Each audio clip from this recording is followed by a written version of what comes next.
नेपाल की सड़कों पर आग लगी है। देश की नई पीढ़ी, जिसे हम जेन जी कहते हैं, अपनी ही सरकार के खिलाफ क्रांति पर उतर आई है।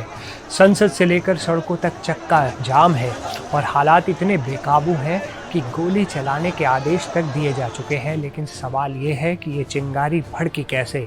आज की इस वीडियो में हम आपको नेपाल के प्रधानमंत्री के.पी. शर्मा ओली की 5 बड़ी गलतियां बताएंगे, जो आज उनके लिए एक ज्वालामुखी बन चुकी है। चलिए आज ओली सरकार की उन्हीं 5 भूलों को परत दर परत समझते हैं, जिनकी वजह से आज नेपाल जल रहा है। नमस्ते, मैं हूं असीम और आप देख रहे हैं एनडीटीवी इंडिया। गलती नंबर 1, भारत से दुश्मनी, पड़ोसी से बैर। एक सफल नेता वही होता है जो अपने पड़ोसियों से रिश्ते बनाकर चले, लेकिन पीएम ओली ने इसका ठीक उल्टा किया। उन्होंने भारत के साथ जानबूझकर तनाव बढ़ाया।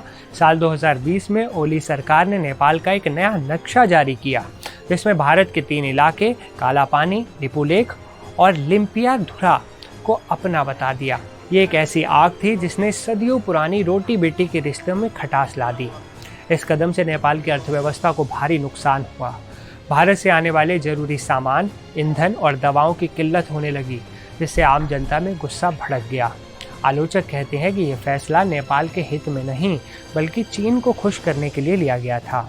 गलती नंबर 2, चीन से अंधी यारी, कर्ज का जाल। भारत से दूरी बनाने के साथ साथ नेपाल के पीएम ओली ने चीन से बेहद करीबी रिश्ते बनाने की कोशिश की। उन्होंने चीन के बेल्ट एंड रोड इनिशिएटिव यानी BRI को गले लगा लिया। ये चीन का ऐसा प्रोजेक्ट है जो छोटे देशों को विकास के नाम पर भारी भरकम कर्ज देकर अपने जाल में फंसाता है।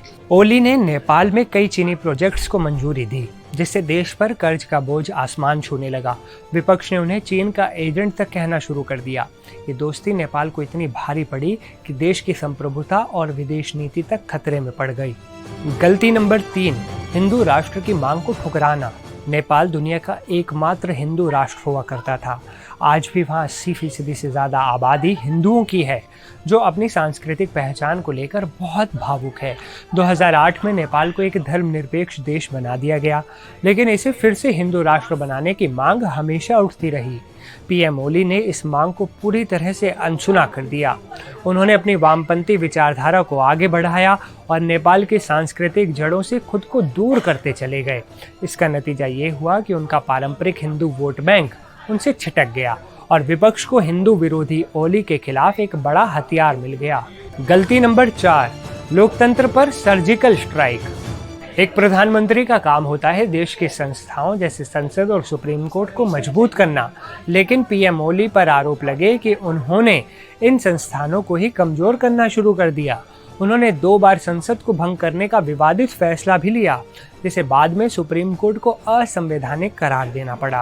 विपक्षी नेताओं पर दबाव बनाना, न्यायपालिका के कामों में दखल देना, इन सब कदमों ने उनकी छवि एक लोकतांत्रिक नेता से ज़्यादा एक तानाशाह जैसी बना दी, जिससे देश के पढ़े लिखे और शहरी वोटरों में उनके खिलाफ नफरत बढ़ने लगी।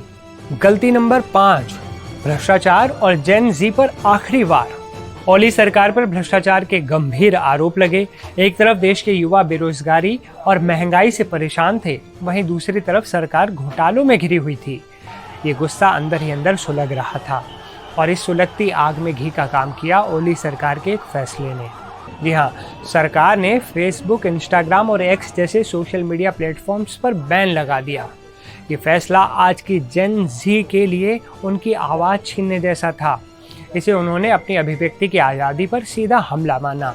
बस यही वो चिंगारी थी जिसने पूरे नेपाल में क्रांति की आग सी लगा दी और युवा पीएम ओली के इस्तीफे की मांग को लेकर सड़कों पर उतर आए।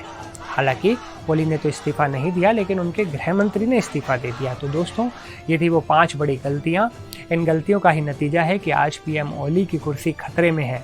इस पूरे मामले पर आपकी क्या राय है, हमें कमेंट में ज़रूर बताएं। वीडियो पसंद आया हो तो लाइक करें और शेयर करें। धन्यवाद।